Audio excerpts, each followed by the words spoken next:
Gotcha. Ah, that's better. ProtectYourBubble.com. Proud sponsors of Swipe on Sky News.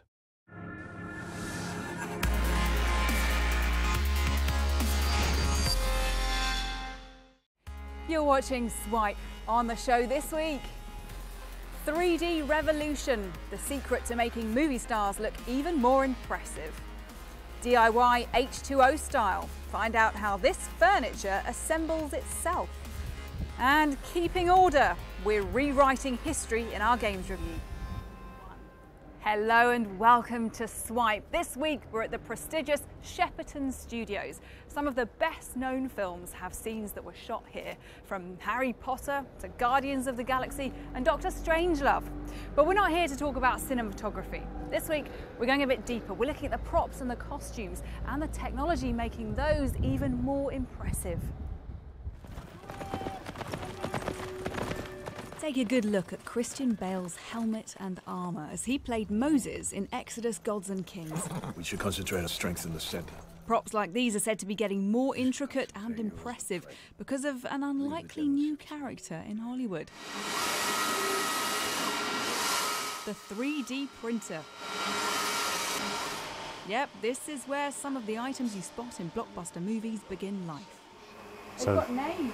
Yep, they're all named for the ease of the engineer. We can identify them by Carol, Leo. Leo, is that for Leo DiCaprio? No. The process isn't cheap, but it's fast, and there's less of a need for actors to stand around naked in plaster casts anymore. It's got to the stage now where if you don't have access to this technology, you're kind of working with one arm tied behind your back. It's so fast, we can print. We were printing in the evening on Friday, Saturday and Sunday, and supplying the studios in Monday morning to go fitting on straight onto the actors. But before printing, designers at a special effects workshop use 3D body scan images of the stars to model their outfits. Once we have the digital file, the digital scan of Christian Bale, we can bring it into an application like this and we can be pretty sure that we've got a very accurate representation of his dimensions and proportions, which allows us then to go ahead and build a very accurate model of the helmet, for example. This file will go off to 3D print, and within a relatively short period of time we can come back with a prototype ready for fitting and ready for approval.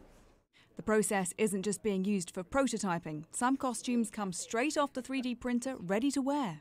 This is the original 3D print that we used for Chris Pratt's Star-Lord helmet for the film Guardians of the Galaxy. Wow. The movie's baddie, Korath, also had the 3D printer treatment. The designer wanted a look on that film of a kind of armour that you just wouldn't traditionally be able to make. So we worked quite hard to create 3D printed parts that were strong enough that entire costume could be built that way.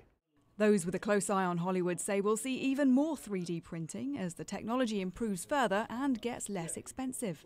For visual effects, heavy films like the Star Wars films that we're making here in the UK, for the Marvel films, where they require a lot of props, you'll probably find that the 3D printing area will become one of the busiest places on set.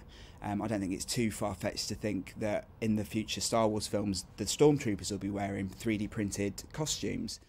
Well, we'll see what Star Wars fans have to say about that another time. Now this is where all the Hollywood stars come to have their 3D body scans taken.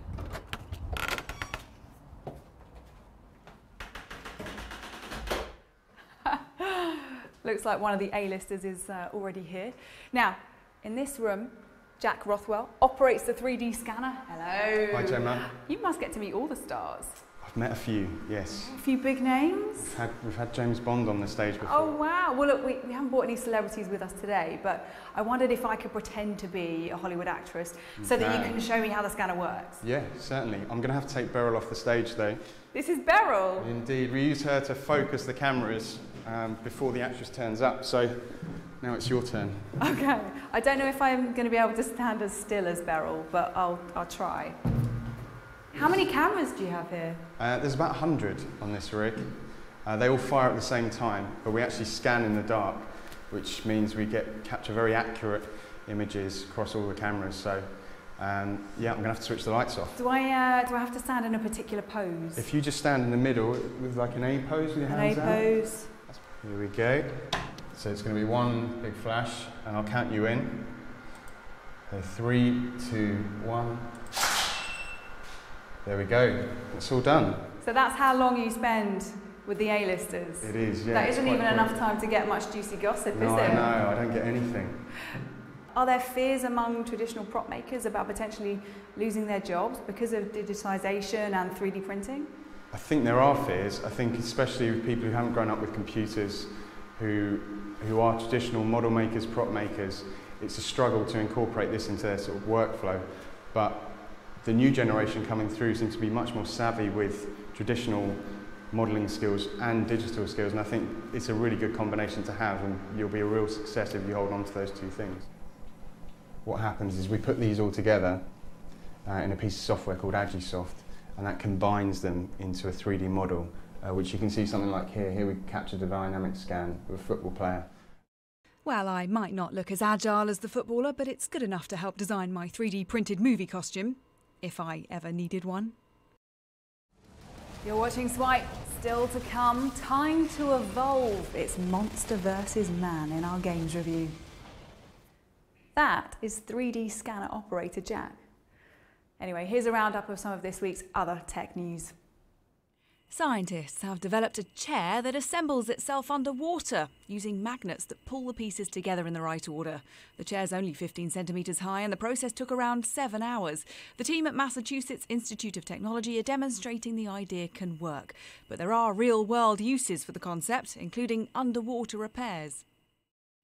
An app from the US that lets you breathalyse yourself with police-grade technology on your smartphone has been launched in the UK to help you understand when you're over the limit.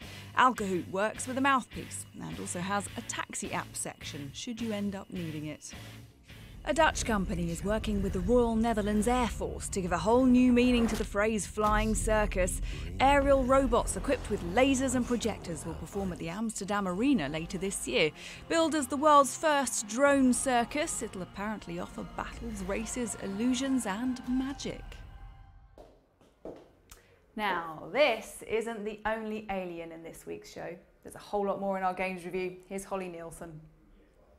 The Order 1886 is a cover shooter set in Victorian London with little bits of supernatural elements in there. It's incredibly cinematic. It uses widescreen and it has long cutscenes, really good characters and very well voice acted. The guns are very satisfying to use, they're quite unique. However, because it's so heavily scripted, when you get a really interesting weapon, you don't really get much time to explore and learn how to use it. So it's a game that is very almost great. However, because of a bit of repetitive gameplay and because it's quite short, it just holds off from being brilliant. The idea of Evolve is really interesting. It's a 5-player first-person competitive shooter.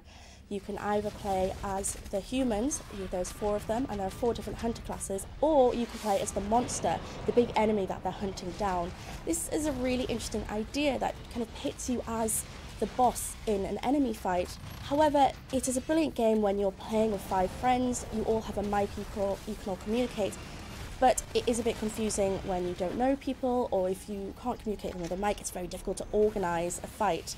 However, if you do have these friends with the same interest and you're all a similar level, it is a really great experience.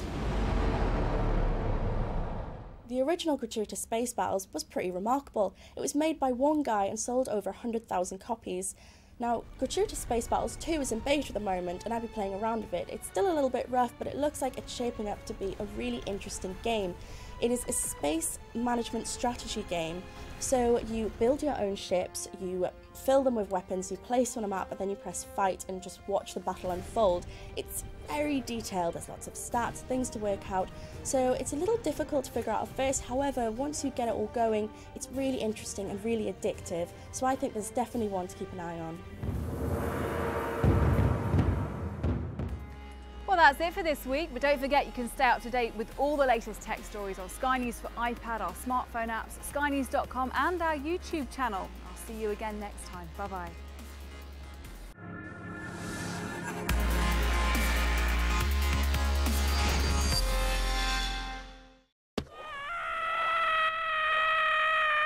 Gotcha. Ah, that's better. ProtectYourBubble.com. proud sponsors of Swipe on Sky News.